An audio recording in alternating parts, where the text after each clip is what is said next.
Hey Holly, I'm going to buy a gift for David, so could you handle the cooking? We decided to hold David's birthday party at our house, and I was in charge of the cooking. That day, Amanda showed up unusually cheerful and made this suggestion to me around noon. Please make some delicious food. Amanda requested. Then she said, "I'm going to use the bathroom," and left the room. It was obvious from her attitude that Amanda didn't think very highly of me. She had been harassing me in various ways, and I even consulted my husband, Keith, about it. However, Keith wouldn't listen to me. Instead, he took Amanda's side and scolded me for overthinking. At that moment, I noticed Amanda sneaking around in the kitchen, fiddling with something. But I ignored it, thinking she was just playing another prank. After that, Amanda left for shopping, still in a good mood as if nothing had happened. Actually, Amanda secretly made some elaborate arrangements. But I didn't notice, and by chance, my husband Keith returned from a business trip and took over making dinner. How about I do something nice for Dad for once? Keith, who took Amanda's harassment lightly, was in for a big surprise later. My name is Holly Moore, a 32-year-old part-time housewife. I live with my 30-year-old husband, Keith. We met 5 years ago through a friend. I was consumed by work at the time, but as friends around me started getting married one after another, I began to feel anxious about being alone. I just don't have any opportunities to meet guys, commuting between work and home. My workplace was full of either married people or older singles, so there was no way for me to meet someone I could imagine marrying. I vented this frustration to my friend, Janet. There's a guy at my office who's looking for a girlfriend. He's really fun. You should meet him. That's how I got introduced to Keith. As Janet had said, Keith was good at conversation and had a great sense of humor, and we hit it off right away. So, you're a systems engineer, Holly? Yes, I spend all day in front of a computer working. It's quite dull. Well, how about we go see a movie sometime? Keith suggested, smiling, and started talking about his favorite movies. I wasn't very knowledgeable about movies and didn't have much interest, but Keith's enthusiasm made me look forward to it a little. Keith chose a romantic movie, and after watching it, I was completely wrapped up in a romantic mood. Seeing me like that, Keith smiled happily. Actually, I love romantic movies, but it's hard to find someone who shares that interest. I'm glad you enjoyed it, Holly. While I didn't have any prejudice, I thought it was a bit unusual for a guy to like romantic movies. I thought guys generally preferred action movies. When I said that, Keith frowned slightly. Well, action movies aren't bad either. He then went on to talk at length about the charm of romantic movies. Watching him passionately talk about something he loved, I found it endearing. Seeing Keith so enthusiastic about something he loves made him seem almost dazzling to me. And that's how we started dating, thanks to that movie date. Keith also lent me various novels that the movies were based on, greatly expanding my interests. We spent weekends watching movies at each other's places and discussing our thoughts. We had such enjoyable days together. And within less than a year, we promised to marry each other. I want to keep having fun with you like this, Holly. Yeah, me too. I want to be with you forever, Keith. I was confident that we could build a bright and happy family together. With that belief, I married Keith. However, reality wasn't so sweet. First, Keith chose a second-hand house near his parents' home as our new residence. The house was a rental and quite old, which was enough to dampen my newlywed spirit. This place is close to my parents' house, and it's also near both of our offices. It's perfect, right?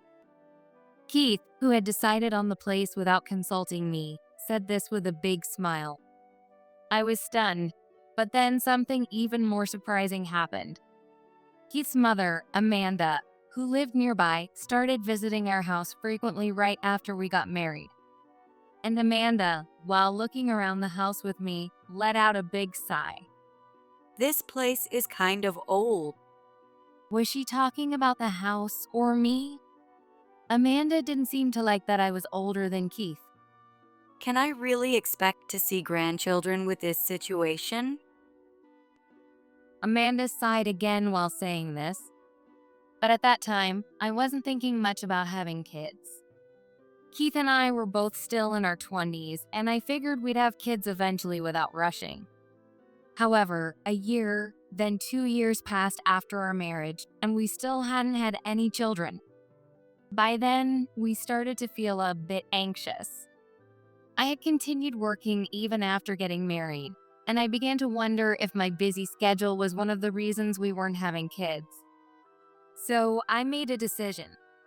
Hey, I've been thinking maybe I should go freelance and change the way I work. I suggested this to Keith. By going freelance, I could work from home and manage my workload. While it might be a bit less stable than a corporate job, it could also potentially increase my income. And most importantly, it would give me more time to spend with Keith. Fortunately, Keith's income was stable. I figured I could stay home until the kids were a bit older, and then we could both work hard again. I thought my idea was brilliant, but Keith looked a bit displeased. So, you're saying we'll rely on my income until your freelance work stabilizes? I was a bit annoyed by Keith's words. We had always pooled our incomes for household expenses. Keith paid the rent, but I covered all other living expenses and groceries. Don't worry, if there's a shortfall, I'll cover it from our savings. With that, Keith finally seemed to agree. Thus, in our 3rd year of marriage, I became a freelance systems engineer. And my decision turned out to be the right one. I consulted my boss about my situation when I left the company. My boss was understanding and made a proposal. We highly value your skills as an SE, Holly. Would you consider continuing to work for us as a contractor? I was grateful for this offer and decided to accept it. As a new freelancer, I managed to reduce my workload and spend more time on housework and with Keith. However, Amanda interfered again. She misunderstood my staying home as having quit my job. Can't have kids? And now you're planning to leech off Keith by becoming a housewife? Amanda started accusing me like this. No matter how much I explained that I worked from home, Amanda just didn't understand. How can you make any money with a job you do at home? Amanda treated me as if I were unemployed. Even when Amanda criticized me, Keith didn't defend me at all. After getting married, I realized that Keith and Amanda were unusually involved in each other's lives. In contrast, Keith's father, David, was indifferent to both of them. When I went to introduce myself before our wedding, David did nothing to stop Amanda's snide remarks. Moreover, despite being nearly 70, David was still working and spent his days off immersed in his hobbies. With David not around, Amanda interfered even more with Keith and me. Living close by and taking advantage of my being at home, Amanda visited our house almost every day. At some point, Keith even gave Amanda a key to our house. Amanda used it to enter our home uninvited, staying all day and even taking a shower before leaving. Yet Keith didn't say anything about it. Isn't it great that Mom is helping with the housework for you? Keith would say this while using the bathroom Amanda had cleaned and eating the dinner she cooked. However, Amanda's actions were nothing but a torment to me. By the 4th year of our marriage, Amanda's harassment had become extreme. Before, she would criticize my housework or make snide comments about not having grandchildren, which was bad enough. I tried to ignore Amanda's verbal abuse and focused on my work. but my indifference seemed to aggravate her. Always playing on your computer. It's a shame Keith married a wife who can't even clean properly. I couldn't help but retort. How many times do I have to tell you? I work from home. It's really problematic when you constantly interrupt my work. At that time, I was under a lot of stress with a major project deadline approaching. I snapped and raised my voice, which made Amanda glare at me intensely, before stomping out without a word. The next day, Amanda began her extreme harassment. She tried to mix chlorine bleach in bathtub when I was about to take a bath and put detergent in my tea. I started to fear for my safety. Fortunately, I noticed these attempts in advance and avoided harm. Constantly on edge, I managed to evade Amanda's traps, but I felt both physically and mentally exhausted. Desperate, I turned to Keith for help. Keith, Amanda's harassment is out of control. Please tell her to stop. Emotionally drained from Amanda's relentless abuse, I pleaded with Keith. But Keith, thinking I was bad-mouthing Amanda, snapped back at me with anger. What? Mom would never do such a thing. You're just imagining it. You're overthinking. Keith's furious shouting left me stunned. Why won't Keith believe me? For the first time, the thought of divorce crossed my mind. Thinking back, Keith has never once taken my side when it came to Amanda. On the contrary, he always turned a blind eye to Amanda's verbal abuse. I was deeply disappointed in Keith's attitude. Then, to make matters worse, something happened that pushed me over the edge. One morning, just after our 5th wedding anniversary, on a day Keith had off, Amanda showed up at our house with something unexpected. 5 years and no kids yet? It must be Holly's fault. Saying this, Amanda thrust divorce papers at me. Even Keith was taken aback by this. Wait, Mom. Divorce? That's a bit extreme. We'll figure something out. He managed to send Amanda away. In reality, I had been seeing a gynecologist for a long time. Despite multiple attempts over the past 5 years, we hadn't been blessed with children. Initially, I thought I might be the problem, so I got tested. However, nothing was found to be wrong with me. At that time, the doctor had suggested Keith come in with me for the next visit, but Keith stubbornly refused. I'm only 25. There's no way I have a problem. It'll happen eventually. Keith, who was now 30, had said, "Hey, maybe we should get tested again."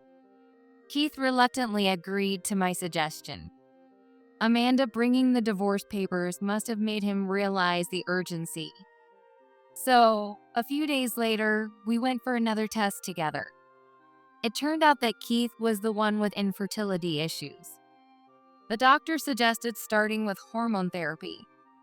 They recommended stabilizing Keith's condition before moving on to the next stage of treatment.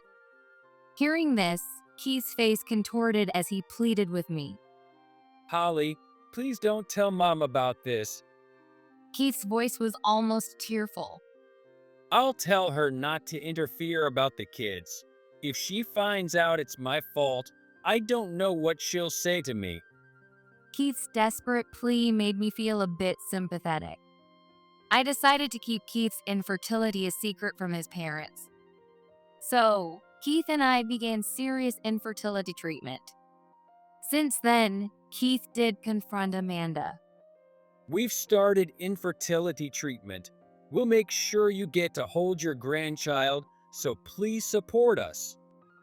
Keith said confidently, making Amanda smile with delight. I thought it was hopeless, but thanks to my tough love, you got motivated. Amanda said this, smirking at me. Holly, your time is running out, so you'd better do your best. With that, Amanda stopped pushing me about grandchildren when Keith was around. But when Keith wasn't there, Amanda would say things like, "So it's because of your infertility that you can't have kids," which was completely off the mark. I started to get increasingly irritated by Amanda's almost daily snide remarks. I couldn't help but plead with Keith. "Amanda seems to have misunderstood that I'm the one who's infertile. Can you please talk to her again?" Keith looked at me with annoyance. Can't you handle that yourself, Holly? Didn't I already explain it to her? Besides, we're undergoing infertility treatment. Once we have a child, Mom won't have anything to complain about. Keith said this selfishly, not taking my plea seriously.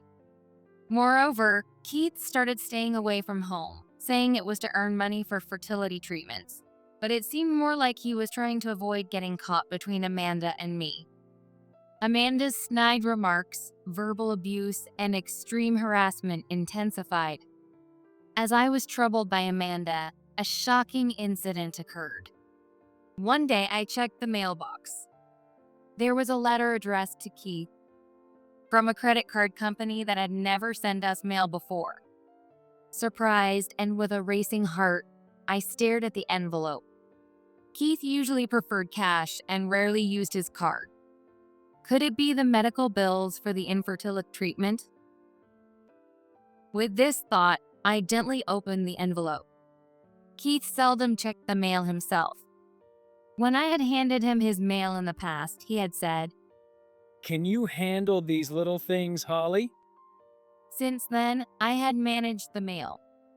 Remembering this, I looked at the credit card statement inside. It clearly listed names of establishments that were obviously nightclubs and adult entertainment venues. Moreover, there were several purchases in the $1,000 range. Wait, could this mean? Yes, Keith had been spending money on women at these places. I was stunned by this fact. Gradually, a simmering anger welled up inside me. Keith had been betraying me behind my back. While I felt my life was in danger due to Amanda, Keith dismissed it as my imagination and did nothing. While I endured Amanda's baseless verbal abuse, Keith was out spending money on women. Was there any point in continuing this marriage? I immediately answered my own question. No, there wasn't. I saw no benefit in staying married to Keith for another day. I was disillusioned by Keith's actions and decided to divorce him. One day, Amanda contacted me, suggesting we celebrate David's birthday at our house. Keith happened to be on a business trip, so Amanda proposed having the celebration with just the three of us. Honestly, I didn't want to deal with Amanda any longer, but since this would be the last time, I reluctantly agreed. That day, Amanda showed up unusually cheerful and made the suggestion to me around noon. Hey, Holly, I'm going to buy a gift for David, so could you handle the cooking? Please make something delicious. Amanda requested. Then Amanda said, "I'm going to use the bathroom," and left the room. At that moment, I noticed Amanda sneaking around in the kitchen, fiddling with something. I thought she was probably just putting something strange in a drink again and ignored it. After that, Amanda left for shopping in a good mood as if nothing had happened. Just after she left, Keith came home saying his business trip had been canceled. Keith, for some reason, was in a great mood and said to me, By the way, we're having Dad's birthday party here today, right? I remembered Mom mentioned it before. when I told him I was about to go shopping for it, he got even happier and said, Oh, really? Well, let's do something nice for Dad for once. For a moment, I remembered Amanda fiddling in the kitchen and felt a little concerned. But I figured it was just the usual prank with a drink and decided to go out. After all, Keith had scolded me before for being too paranoid. If Keith noticed Amanda's harassment, that would be a good thing. I asked Keith to start preparing dinner while I went shopping. I never imagined that decision would lead to such an irreversible event. I went to the local grocery store to buy dinner ingredients. Since Keith had come home, I bought a bit more than usual, which took more time. When I finally finished shopping and returned home, the area around our house was in an uproar. I could hear sirens in the distance. A woman from the neighborhood ran up to me, looking relieved. Oh, thank goodness you're safe. "What's going on?" she explained, panicking. Your house exploded. It seems your husband was caught in the blast.